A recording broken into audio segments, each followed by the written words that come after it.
Okay, dito sa Santa Ana, may nabi na to ang driver. Sir, kibali unsa may kuan atong ato ang ni bara dito sa may Santa Ana nga Kawayan. Apo na sa Kawayan, unsa may status karon?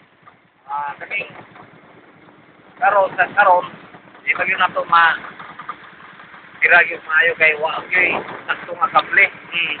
Angay ito nga tisan mo itong loader na. Oo. Pauna to ka unit ang gamiton. So sa sistema gibutahan og PC. Doon nga yung PC. Oo. Kable yun, kita na may kable nga taas. Kable nga taas. Ano man unsa may iyang sistema ni kuan sa sulod sa katong culvert? Wala pa. Paingon na. Oo. Bahan na po na otro Kung pantak na yun na dyan dito. Salamat kayo.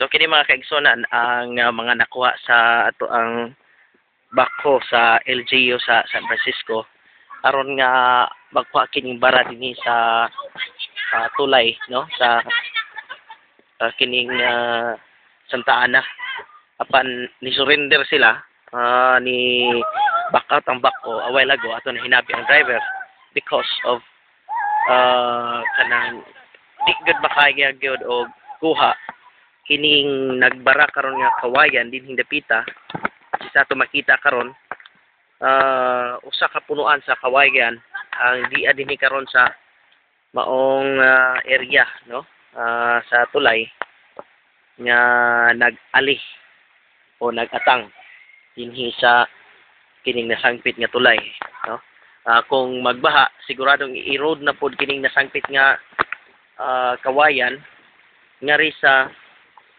box culvert no namurag na box culvert nga tulay which is 1 2 3 4 5 6 kahugna no 6 kahugna na kung kini siya mulahos kini dinhing dapita sigurado baha na pod so kini resulta no sa pag-agi na sa tubig dinhing dapita ikaduha na nato adto ni diri o anhi dinhi singa naghapon ang sitwasyon so imbisiminto mga yuta na ang makita nato diri sa tulay.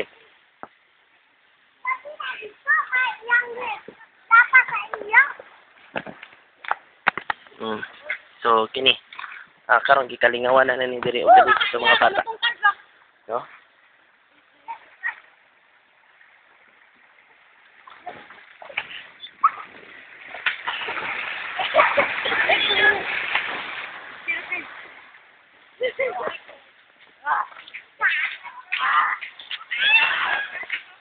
So din sa pikas nga portion mga kaigsuonan nga ano ning sitwasyon gihapon din no sa latest dati nato nga footage mao na ni no ang agi so inay maagian so ingani lang sitwasyon